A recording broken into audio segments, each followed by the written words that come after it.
মৰমৰ ছাত্ৰ ছাত্ৰীসকল তোমালোকক মোৰ চেনেললৈ স্বাগতম জনাইছো। আজি এই ভিডিঅ'টিত তোমালোকৰ 15 দিনীয়া আজি 6খন সমল দিয়া হৈছে সমল নং 2 তাৰ গণিত বিষয়টি আজি ভিডিঅ'টিৰ যোগেদি তোমালোকলৈ আগবঢ়াইছো। আৰু যিসকল ছাত্ৰ ছাত্ৰীয়ে সমল নং 1ৰ প্ৰশ্ন উত্তৰসমূহ এতিয়ালৈকে কৰিব পৰা নাইকিয়া আগৰ ভিডিঅ'সমূহৰ লিংক এই ভিডিঅ'ৰ ডেছক্ৰিপশ্যন বক্সত আছে। সমল নং 1ৰ তোমালোকে যিসকলে নাই চোৱা চাই ল'বা। আৰু সমল নং 2ৰ বাকি যিবোৰ বিষয় আছে ইংৰাজী পৰিৱেশ বা অসমীয়া সেইবোৰৰ ভিডিঅ'ৰ লিংক এই গণিত ভিডিঅ'টিৰ ডেছক্ৰিপশ্যন বক্সত আছে, যিসকলে নাই চোৱা চাই ল'বা। তোমালোকৰ গণিতত প্ৰথম মৌখিক গণিত দিয়া আছে। 1 নম্বৰত কি কৰিব লাগিব, শুদ্ধ উত্তৰটোত ৰাইট চিন দিয়া এই টিক চিনটো দিব লাগিব। নম্বৰ এ, এটা অংকৰ আটাইতকৈ সৰু সংখ্যাটো কি? এটা অংকৰ আটাইতকৈ সৰু সংখ্যাটো কোনটো হ'ব? 0 হ'ব। এইটো তোমালোকে 1 অংক বিশিষ্ট বা 2 অংক বিশিষ্ট সংখ্যা বুজি পোৱা নে? এতিয়া তোমালোকে যদি 10 চোৱা 10টো হৈছে 2 অংক বিশিষ্ট সংখ্যা, যিহেতু ইয়াত দুটা অংক আছে 1 আৰু 0 দুটা আছে। আৰু ইয়াত 1 অংক বিশিষ্ট সংখ্যা বুলি ক'লে 1 আছে 0 আছে, আৰু আটাইতকৈ সৰু আমাৰ কি হ'ব? এই 0টো হ'ব। নম্বৰ বি, এটা অংকৰ আটাইতকৈ ডাঙৰ সংখ্যাটো কি? এটা অংকৰ আটাইতকৈ ডাঙৰ সংখ্যাটো হ'ব 9। 9ৰ পিছত কি হয়? 10 দুটা অংক বিশিষ্ট সংখ্যা, গতিকে এটা অংকৰ আটাইতকৈ ডাঙৰ সংখ্যাটো 9 হয়। দুটা অংকৰে গঠিত আটাইতকৈ সৰু সংখ্যাটো কি? সেইটো হ'ব 10। ইয়াতকৈ সৰু সংখ্যা নাই, ইয়াতকৈ সৰু 9। 9টো এটা অংক বিশিষ্ট সংখ্যা হৈ যায়। দুটা অংকৰে গঠিত আটাইতকৈ সৰু সংখ্যা 10 হয়। আৰু দুটা অংকৰে গঠিত আটাইতকৈ ডাঙৰ সংখ্যা হয় 99।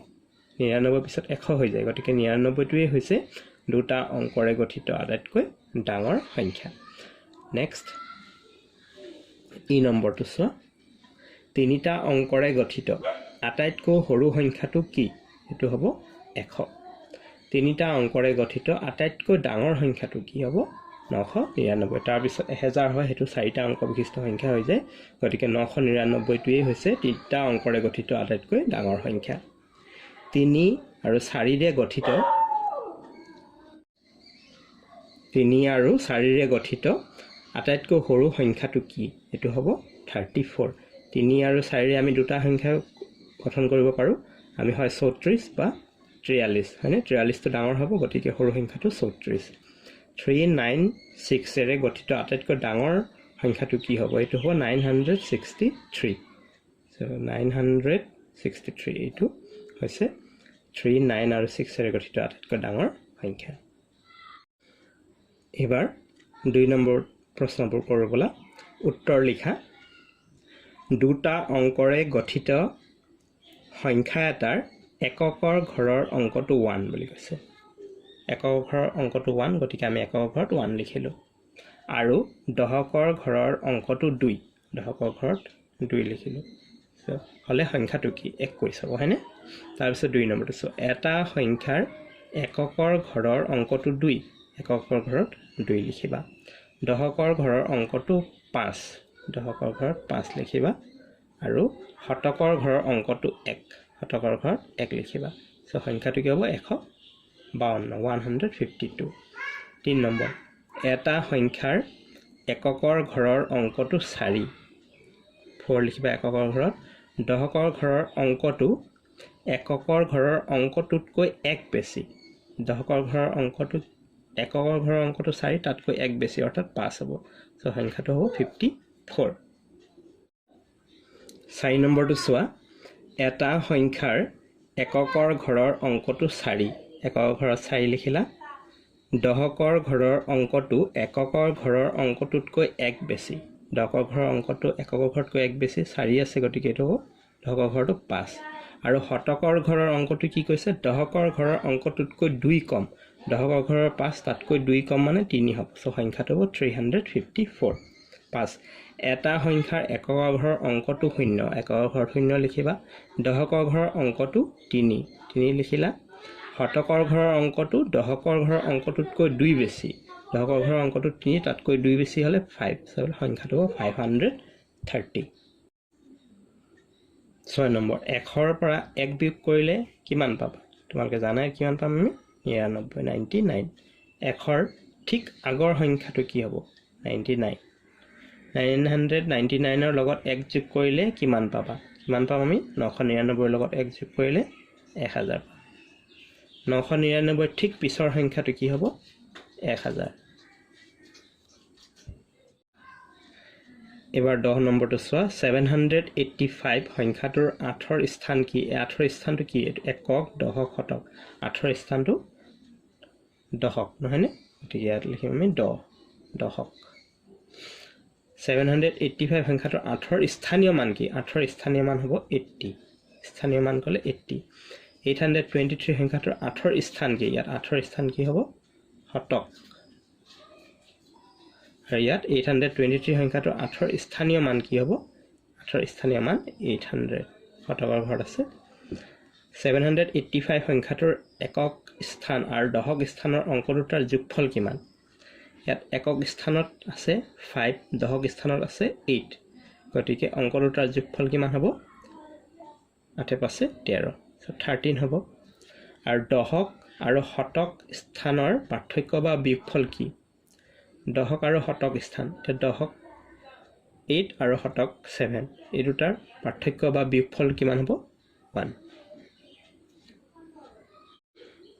এবাৰ 3 নম্বৰটো চোৱা খালি ঠাই পূৰ কৰিবলৈ দিছে এ 7.3 কিলোমিটাৰ কিমান কিলোমিটাৰ কিমান মিটাৰ হ'ব সো 7.3 কিলোমিটাৰ তো হ'ব 7 কিলোমিটাৰ আৰু 3.3 যেটো আছে এটো হ'ব 300 মিটাৰ 2.3 সেন্টিমিটাৰ কিমান মিলিমিটাৰ হ'ব এটো হ'ব 23 মিলিমিটাৰ ভালকে জানা যে 10 মিলিমিটাৰত 1 সেন্টিমিটাৰ সো 2 সেন্টিমিটাৰ আছে তাৰমানে এটো 20 মিলিমিটাৰ আৰু এটো 3 আছে গতিকে 23 মিলিমিটাৰ আধা কিলোমিটাৰ কিমান মিটাৰ হ'ব আধা কিলোমিটাৰ হলে কিমান মিটাৰ হ'ব 1 কিলোমিটাৰ হলে 1000 মিটাৰ আধা কিলোমিটাৰ হলে 500 মিটাৰ সো 2 কিলোমিটাৰ হলে কিমান মিটাৰ 2000 মিটাৰ হ'ব 1 কিলোমিটাৰ 1000 হয় 2 কিলোমিটাৰ 2000 120 মিনিটত কিমান ঘণ্টা 60 মিনিটত 1 ঘণ্টা 120 মিনিটত 2 ঘণ্টা হ'ব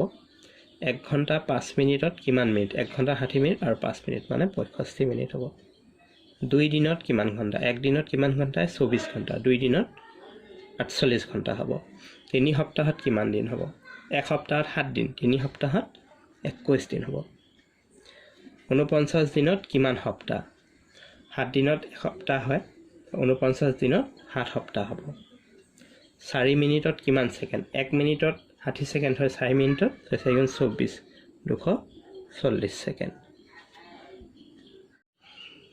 কে নম্বৰটো 1000 কিলোগ্ৰাম সমান এটো 1000 কিলোগ্ৰাম দিছে মনত ৰাখিবা তোমালোকে ইয়াত বেলেগ বেলেগ দুটা সংখ্যা দিব পাৰা ইয়াত 300 গ্ৰাম আছে মই ইয়াত এটা ধৰা 700 গ্ৰাম এটা দিছো 700 গ্ৰাম দিলো 700 গ্ৰাম আৰু 300 গ্ৰাম এটো 1000 গ্ৰাম মানে 1 কিলোগ্ৰাম হৈ গ'ল আৰু মই ইয়াত দিলো 999 কিলোগ্ৰাম 999 কিলোগ্ৰাম 999 আৰু এই দুটা যোগ কৰিলে 1 কিলোগ্ৰাম মানে 1000 কিলোগ্ৰাম হ'ব এইবাৰ এই 4 নম্বৰৰ যিখিনি সমস্যা দিছে সাংখ্যিক সমস্যা এইকেইটা কৰিবলা সমস্যা সমাধান কৰা 1 এটা কণীৰ দাম 5 টকা হলে 2 ডজন কণীৰ দাম কিমান তোমালোকে ডজন জানা যে 1 ডজনত 12টা থাকে সো 2 ডজন হলে 24টা এটা কণীৰ দাম 5 টকা গতিকে 24টা কণীৰ দাম কিমান হ'ব আমি কি কৰিব লাগিব 24 আৰু 5 পূৰণ কৰিব লাগিব এই ধৰণে কৰি লবা এটা কণীৰ দাম সমান 5 টকা লিখিবা এটাকে 2 ডজন অৰ্থাৎ 24টা কণীৰ দাম হ'ব 5 পূৰণ 24 পূৰণ কৰিলে 120 টকা পাবা 120 টকা 2 ৰিমাৰ জন্মদিনত দেউতাকে এখন দোকানৰ পৰা 2 লিটাৰ গোৱালৰ পৰা 4 লিটাৰ আৰু হোটেলৰ পৰা 3 লিটাৰ 500 মিলিলিটাৰ গাখীৰ আনিলে সেইদিনা তেওঁ মুঠতে কিমান লিটাৰ গাখীৰ আনিলে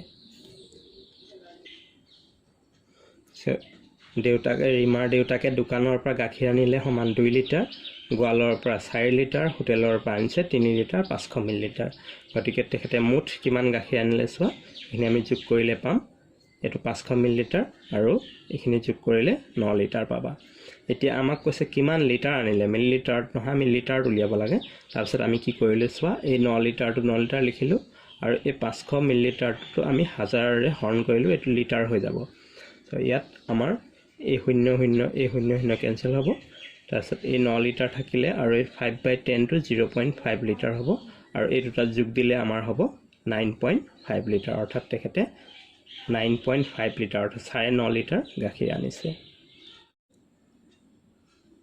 নম্বৰ 3 বাবুলৰ দোকানত 50 কিলোগ্ৰাম আলু আছিল তাৰে 20 কিলোগ্ৰাম বিক্ৰী কৰিলে আৰু নিজে ঘৰৰ কাৰণে 15 কিলোগ্ৰাম নিলে তেখেতৰ দোকানত কিমান কিলোগ্ৰাম আলু বাকি থাকিল দোকানখনত আছিল 50 কিলোগ্ৰাম তাৰে 20 কিলোগ্ৰাম বিক্ৰী কৰিলে আৰু ঘৰৰ বাবে 15 কিলোগ্ৰাম লৈ গ'ল গতিকে এইখিনি বিয়োগ কৰিব লাগিব সো 20 আৰু 15 যোগ কৰিলে আমাৰ হ'ব 35 কেজি 50 ৰ পৰা 35 গলে আমাৰ কিমান থাকিব 15 কিলোগ্ৰাম সো ইয়াৰ উত্তৰ হ'ব 15 কিলোগ্ৰাম এই ধৰণে লিখি দিব পাৰা বাবুলৰ দোকানত আলু আছিল 50 কিলোগ্ৰাম বিক্ৰী কৰিলে 20 কিলোগ্ৰাম ঘৰৰ কাৰণে নিলে 15 কিলোগ্ৰাম তেখেতৰ দোকান আলু বাকি থাকিল সমান এনেকৈ কৰি 15 কিলোগ্ৰাম হ'ব আৰু এই অংকখিনি তোমালোকে এনেকৈ কৰি দেখুৱাবা তোমালোকৰ এইখনত তো ইমান ঠাই নাই গিয়া তোমালোকে কি কৰিবা এক্সট্ৰা পেজ লৈ এই অংকবোৰ কৰি ইয়াৰ লগত গাঁঠি তোমালোকৰ ছাৰ বাইদেউ জমা দিবা নম্বৰ 4 এখন বিদ্যালয়ৰ 5ম শ্ৰেণীৰ 25 জন ছাত্ৰ ছাত্ৰীয়ে প্ৰত্যেকই প্ৰতিদিনে গাই প্ৰতি 2 লিটাৰকৈ পানী খালে 6 দিনত কিমান পানীৰ প্ৰয়োজন হ'ব সো 25 গৰাকী ছাত্ৰ ছাত্ৰী আছে মুঠ আৰু এজনে খাই 2 লিটাৰ এদিনত তেতিয়াহলে 50 লিটাৰ প্ৰয়োজন হ'ব পানী নহয় নে 6 দিনত কিমান হ'ব 50 লগত 6 পূৰণ কৰিব লাগিব এই ধৰণে কৰিবা 300 লিটাৰ হ'ব যে 5ম শ্ৰেণীৰ মুঠ ছাত্ৰ ছাত্ৰীৰ সংখ্যা 25 জন এদিনত এজন ছাত্ৰ বা ছাত্ৰীক পানীৰ প্ৰয়োজন হয় 2 লিটাৰ এটাকে এক দিনত 25 জন ছাত্ৰ ছাত্ৰীক পানীৰ প্ৰয়োজন হ'ব 25 2 গুণ 50 লিটাৰ এটাকে 6 দিনত 25 জন ছাত্ৰ ছাত্ৰীক পানীৰ প্ৰয়োজন হ'ব 6 * 50 মানে 300 লিটাৰ 6 5 গুণ 30 আৰু 0 300 লিটাৰ পানীৰ প্ৰয়োজন হ'ব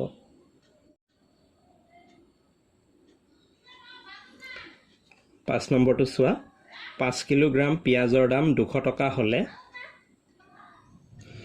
1 কিলোগ্ৰাম পিয়াজৰ দাম কিমান 5 কিলোগ্ৰামৰ দাম 200 টকা গতিকে 1 কিলোগ্ৰামৰ দাম কিমান হ'ব 5 ৰে আমি 200 আমি ভাগ কৰিলে ওলাই যাব হয়নে 40 টকা হ'ব এটো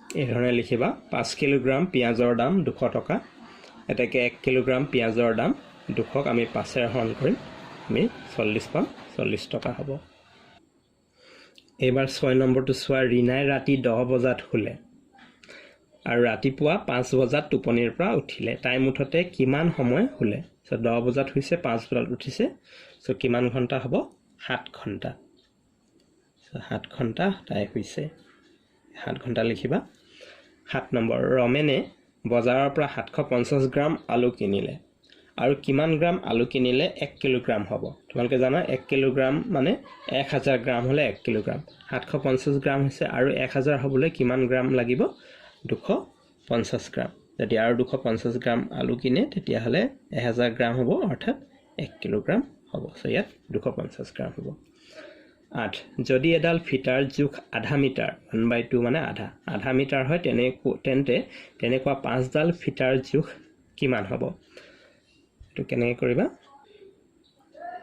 এই ধৰণে এডাল ফিটাৰ জোখ আধা মিটাৰ এটাকে তেনেকুৱা 5ডাল তেনেকুৱা শব্দটো লিখি লবা ফিটাৰ জোখ 5 * হাফ সো 5 1 গুণ 5 তলত 2 আমি যদি 5ক 2 ৰে হৰণ কৰো আমি 2.5 মিটাৰ পাম সো এটো 2.5 মিটাৰ হ'ব এবাৰ 9 নম্বৰটো চোৱা মীৰাৰ 18টা ছাগলী আছে তাৰে 3 ভাগৰ 1 অংশ কলা ৰঙৰ বাকি কেইটা ছাগলীৰ ৰং বগা মীৰাৰ মুঠতে কিমানটা বগা ৰঙৰ ছাগলী আছে সো 18টা ছাগলীৰ ভিতৰত 3 ভাগ কৰা 3 ভাগ যদি কৰো আমাৰ 6টা 6টাকে পৰিব হয়নে তাৰে 1 ভাগ কলা ৰং তাৰ মানে 6টা কলা ৰঙৰ আছে সো বাকি বগা কেইটা হ'ব 12টা হয়নে সো তোমাৰ বগা ছাগলীৰ সংখ্যা হ'ব 12টা এনেকৈ কৰিব পাৰা মীৰাৰ মুঠ ছাগলীৰ সংখ্যা 18টা কলা ছাগলীৰ সংখ্যা 3 ভাগৰ 1 অংশ আছিল 18টাৰ হয়নে 1/3 * 18 কৰিবা 3 6 * 18 এটো কাটাকাটি কৰিবা 6টা হ'ব সো বগা ছাগলীৰ সংখ্যা এই 18 ৰ 6 বিয়োগ কৰিলে আমাৰ 12টা হ'ব 10 নম্বৰ 2 মিটাৰ বৰ্গাকৃতিৰ কাপোৰ এটুকুৰাৰ পৰিসীমা কিমান কাপোৰ এটুকুৰা আছে কাপোৰ টুকুৰা বৰ্গাকৃতিৰ তোমালোকে জানা বৰ্গ চাৰিপিনে সমান হয় আৰু 2 মিটাৰ বুলি কৈছে তাৰ হেইটো 2 মিটাৰ যদি হয় ইয়াৰ পৰিসীমা কিমান হ'ব এটো 2 2 2 2 তাৰ মানে 2 4 গুণ 8 8 মিটাৰ হ'ব পৰিসীমা 11 অম্লানজ্যোতি কাশ্যপৰ যোৱা 29 ফেব্ৰুৱাৰী 2020 তাৰিখে জন্মদিন আছিল তেওঁৰ পৰৱৰ্তী জন্মদিন কোন তাৰিখে হ'ব এতিয়া তোমালোকে যদি ইয়াত মন কৰা তাৰিখটো অম্লানজ্যোতি কাশ্যপৰ জন্ম তাৰিখটো 29 ফেব্ৰুৱাৰী বুলি কৈছে আৰু তোমালোকে জানা ফেব্ৰুৱাৰী মাহটো 28 দিনীয়া হয় 29 দিনীয়া নহয় 29 দিনীয়া হয় প্ৰতি 4 বছৰৰ মূৰে মূৰে যিটো আমি লিপ ইয়াৰ বা অধিবৰ্ষ কওঁ সো এতিয়া 2020 চনৰ 29 ফেব্ৰুৱাৰীত অম্লানজ্যোতি কাশ্যপৰ বাৰ্থডে হৈ গ'ল আৰু এতিয়া 2024 চনত অৰ্থাৎ 4 বছৰ পিছত 24 চনতহে 29 তাৰিখটো আহিব ফেব্ৰুৱাৰী মাহৰ গতিকে নেক্সট জন্ম তেখেতৰ তাৰিখটো হ'ব 29 ফেব্ৰুৱাৰী 2024 সো এটো লিখি লবা 12 এখন ৰেল ৰাতি 8:30 বজাত এৰিব এই সময়টো ৰেল বিভাগৰ টিকটত কি দৰে লিখা থাকিব তোমালোকে জানা যে ৰেল বিভাগত আমাৰ সময়বোৰ আমাৰ যিবোৰ ঘড়ী আমাৰ 12 ঘণ্টা হেৰিয়াৰ হিচাপত ধৰা হয় কিন্তু ৰেলত 24 ঘণ্টা গতিকে ইয়াত 8:30 বাজিলে আমাৰ এই সময়টো ৰেল বিভাগৰ টিকটত কি লিখা থাকিব জানানে ইয়াৰ লগত 12 যোগ দিবা 12 8 20 সো 20 এনেকে 30 এইটো লিখা থাকিব টিকটৰ সময়টো এবাৰ 13 নম্বৰটো চোৱা গৰিমাৰ বেগটোৰ ওজন 15 কিলোগ্ৰাম 750 গ্ৰাম আৰু নয়নৰ বেগটোৰ ওজন 13 কিলোগ্ৰাম 930 গ্ৰাম কাৰ বেগটো বেছি গধুৰ আৰু কিমান বেছি গধুৰ ইয়াত আমি গম পাইছো এটো 15 কিলোগ্ৰাম এটো 13 গতিকে গৰিমাৰটোৱে ওজন বেছি হ'ব সো কাৰ বেগটো বেছি গধুৰ এটো গৰিমাৰ লিখিম তো কিমান বেছি গধুৰ হেতু আমি এনেকৈ উলিয়াম গৰিমাৰ বেগটোৰ ওজন 15 কিলোগ্ৰাম 750 গ্ৰাম লিখিবা নয়নৰ বেগটোৰ ওজন 13 কিলোগ্ৰাম 930 গ্ৰাম আছিল হয়নে সো আমি কিমান গধুৰ গৰিমাৰ বেগটোৰ নয়নতকৈ আমি এটো উলিয়াবলৈ আমি ইয়াৰ পৰা বিয়োগ কৰিব লাগিব সো ইয়াত তোমালোকে এটো গ্ৰামটো লিখিলা ইয়াত যদি সোয়া এটো 750 930 গতিকে 750 ৰ পৰা আমি এটো বিয়োগ কৰিব নোৱাৰো ইয়াৰ পৰা আমি 1 কিলোগ্ৰাম লৈ আহিব লাগিব অৰ্থাৎ 1000 গ্ৰাম আনিবলৈ 1000 তাৰ লগত 750 টো যদি আমি যোগ কৰো আমাৰ 1750 হ'ব এই 1750 ৰ পৰা এই 930 টো তোমালোকে বিয়োগ কৰিবা কিমান পাবা 5 ৰ পৰা গলে 2 আৰু 17 ৰ পৰা 9 গলে 8 মানে 820 গ্ৰাম হ'ল আৰু ইয়াত 15 থাকিব এবাৰ 14 কিলোগ্ৰাম থাকিব 14 পৰা 13 গলে আমাৰ হ'ব 1 কিলোগ্ৰাম সো গতিকে ইয়াত গৰিমাৰ বেগটো নয়নতকৈ 1 কিলোগ্ৰাম 820 গ্ৰাম গধুৰ হ'ব এবাৰ 14 নম্বৰটো চোৱা মাম্পিয়ে 5 কিলোগ্ৰাম 300 গ্ৰাম চাউল কিনিলে আৰু ৰাজাই কি কৈছে আকৌ মাম্পিতকৈ 2 কিলোগ্ৰাম 750 গ্ৰাম চাউল বেছিকৈ কিনিছে মাম্পিয়ে কিনিছে 5 কিলোগ্ৰাম 300 গ্ৰাম ইয়াতকৈ আৰু 2 কিলোগ্ৰাম 750 গ্ৰাম বেছিকৈ চাউল ৰাজাই কিনিছে তেওঁলোক দুইজনে কিনা মুঠ চাউলৰ পৰিমাণটো কিমান উলিয়াব লাগিব এনেকৈ লিখি লবা মাম্পিয়ে কিনা চাউলৰ পৰিমাণ হৈছে 5 কিলোগ্ৰাম 300 গ্ৰাম আৰু ৰাজাই কিনা চাউলৰ যেটো পৰিমাণ হেতু কিমান হ'ব এই যে মাম্পিয়ে কিনা 5 কিলোগ্ৰাম 300 গ্ৰাম তাৰ লগত ৰাজাই আৰু কিমান বেছি কিনিছিল 2 কিলোগ্ৰাম 750 গ্ৰাম গতিকে এটা যোগ কৰিলে যিমান পাম হেতু হ'ব ৰাজাই কিনা চাউলৰ পৰিমাণটো আমি এটো যোগ কৰিটো গ্ৰাম হ'ব 0 5 7 10 1 এই একটো ইয়াত আহিব 5 6 7 1 8 8 কিলোগ্ৰাম 50 গ্ৰাম এইটো হ'ব ৰাজাই কিনা চাউলৰ পৰিমাণটো 8 কিলোগ্ৰাম 50 গ্ৰাম সো দুইয়ে এটা কিনা মুঠ চাউলৰ পৰিমাণটো কিমান হ'ব এটা আমি যোগ কৰি দিম সো এটো গ্ৰাম লিখা তাৰপিছত 300 আৰু 50 350 হ'ব আৰু এইটো কিলোগ্ৰাম লিখা 8 13 অৰ্থাৎ 13 কিলোগ্ৰাম 350 গ্ৰাম 13 কিলোগ্ৰাম 350 গ্ৰাম হ'ব। এইবাৰ 15 নম্বৰটো চোৱা। মুনমুনে দোকানলৈ এখন 200 টকীয়া নোট লৈ গৈছিল আৰু সেই পইচাৰে তেওঁ দোকানৰ পৰা 65 টকাৰ আটা 10 টকাৰ চাবোন আৰু 55 টকাৰ ভুজিয়া কিনিলে। দোকানীজনে মুনমুনক কিমান টকা ঘূৰাই দিলে? এটা কি বস্তু লৈছে? আটা, চাবোন আৰু ভুজিয়া। আটা 65 টকা, চাবোন 10 টকা, কিমান হ'ল 75 আৰু ভুজিয়া 55 টকা। 75 আৰু ইফালে 55 কিমান হ'ব যোগ কৰি চোৱা। 80 31, গতিকে 200 টকা দিছিল 70 টকা ঘূৰাই দিব। ইয়াত হ'ব 70 টকা। তোমালোকে এইটো 70 টকা এনেকৈ হিচাপ কৰি লিখিব পাৰা বা তোমালোকে এই ধৰণে কৰিব পাৰা যে মুনমুনে দোকানলৈ টকা আনিছিল 200 টকা, খৰচ কৰিলে আটাত 65 টকা, চাবোনত 10 টকা, ভুজিয়াত 55 টকা। এইখিনি যোগ কৰিবা 130 হ'ব। গতিকে দোকানীজনে মুনমুনক ঘূৰাই দিব 200 বিয়োগ 130 মানে 70 টকা। এইবাৰ 5 নম্বৰ চোৱা। যোগ বা বিয়োগ কৰা। এই দুটা যোগ চিন আছে, যোগ কৰিম আৰু ইয়াত এইটো বিয়োগ কৰিবলৈ দিছে। প্ৰথম দিছে 5 মিটাৰ 20 চেণ্টিমিটাৰ, তাৰ লগত যোগ কৰিব লাগে 4 মিটাৰ 30 চেণ্টিমিটাৰ, কিমান হ'ব চোৱা। এতিয়া এইটো 20 আৰু এইটো 30টো যোগ কৰা, এইটো আমাৰ হ'ব 50 চেণ্টিমিটাৰ আৰু এইটো 5 মিটাৰ আৰু 4 মিটাৰ, এইটো হ'ব 9 মিটাৰ, অৰ্থাৎ 9 মিটাৰ 50 চেণ্টিমিটাৰ হ'ব। ঠিক একেদৰে এইটো কৰা। এই 2 নম্বৰটো এই ধৰণে পাতি ল'বাচোন তোমালোকে। 4 মিটাৰ 50 চেণ্টিমিটাৰ আছে আৰু 3 মিটাৰ 500 চেণ্টিমিটাৰ আছে। 500 চেণ্টিমিটাৰ তোমালোকে মন কৰিবা। এটা যদি আমি যোগ কৰোঁ, এইটো চেণ্টিমিটাৰ হ'ল, তাৰপিছত এইটো 0, এইটো 5 আৰু এইটো 5টো কি হ'ব ইয়াত আহিব। তাৰপিছতে মিটাৰ 5 4 9 3 12, তাৰমানে এইটো হ'ব 12 মিটাৰ 50 চেণ্টিমিটাৰ। এইটো 500 চেণ্টিমিটাৰ। তোমালোকে জানা 100 চেণ্টিমিটাৰ 1 মিটাৰ, 500 চেণ্টিমিটাৰ মানে এইটো 5 মিটাৰ হয়। 5 metre 3 metre 8 metre, 8 4 12, 12 metre 50 centimetre হ'ব। 3 নম্বৰটো যে 10 মিটাৰ 80 চেণ্টিমিটাৰৰ পৰা 6 মিটাৰ 50 চেণ্টিমিটাৰ বিয়োগ কৰিবলৈ দিছে। 80ৰ পৰা 50 বিয়োগ কৰিলে তোমালোকে পাবা 30 চেণ্টিমিটাৰ আৰু 10ৰ পৰা আমি 6 বিয়োগ কৰিলে আমি পাম 4 মিটাৰ। 4 মিটাৰ 30 চেণ্টিমিটাৰ হ'ব এইটো। এইবাৰ চোৱা সময়। খালী ঠাই পূৰ কৰিবলৈ দিছে। 60 ডেজ সমান 1 ঘণ্টা। কি হ'ব ইয়াত? 60 মিনিট। 60 মিনিট সমান 1 ঘণ্টা। 7 ডেজ সমান 1 সপ্তাহ। এইটো কি হ'ব? 7 দিনত 1 সপ্তাহ, হয়নে? 1 বছৰ সমান 10 মাহ। কিমান মাহ হয় 1 বছৰ? 12 মাহ। 1 ডেজ 12 মাহ, 1 বছৰ হ'ব 1 বছৰ 12 মাহ। 1 ডেজ সমান 60 মিনিট, 1 ঘণ্টা হ'ব এইটো। তাৰপিছত 365 দিন সমান 1, এইটো কি হ'ব? বছৰ। 12 মাহ সমান 1 বছৰ হ'ব। 1 বছৰ সমান কিমান সপ্তাহ? 52 সপ্তাহ।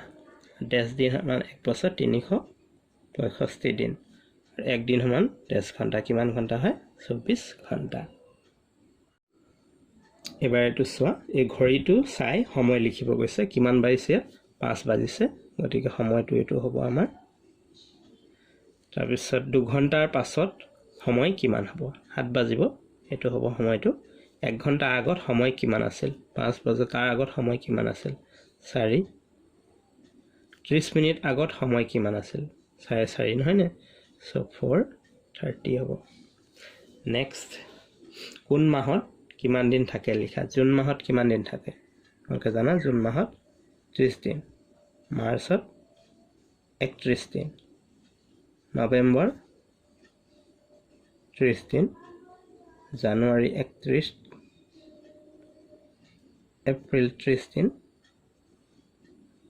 আৰু অক্টোবৰ 31 দিন। এতিয়া এই কেলেণ্ডাৰটো চোৱাত ফেব্ৰুৱাৰী মাহৰ 2021 চনৰ ফেব্ৰুৱাৰী মাহৰ হেৰিটো দিছে আৰু এই মাহটোৰ কেইটামান বৈশিষ্ট্য লিখিবলৈ দিছে ইয়াৰ বৈশিষ্ট্য আমি কি লিখিব পাৰিম যে এই মাহটো 28 দিনীয়া হয়নে এনে মাহবোৰ 30 দিনীয়া 31 দিনীয়া থাকে এই ফেব্ৰুৱাৰী মাহটো 28 দিনীয়া গতিকে এই মাহটোৰ এটা বৈশিষ্ট্য প্ৰথম আমি লিখিব পাৰো যে মাহটো 28 দিনীয়া এটো এটা বৈশিষ্ট্য তোমালোকে লিখিব পাৰা বা অন্যও লিখিব পাৰা আৰু নেক্সট লিখিব পাৰা যে ইয়াত সোমবাৰ 4টা আছে বা মঙ্গলবাৰ 4টা বুধবাৰ এনে প্ৰত্যেকটো বাৰে মানে দিন 4টাকে আছে সো মাহটোৰ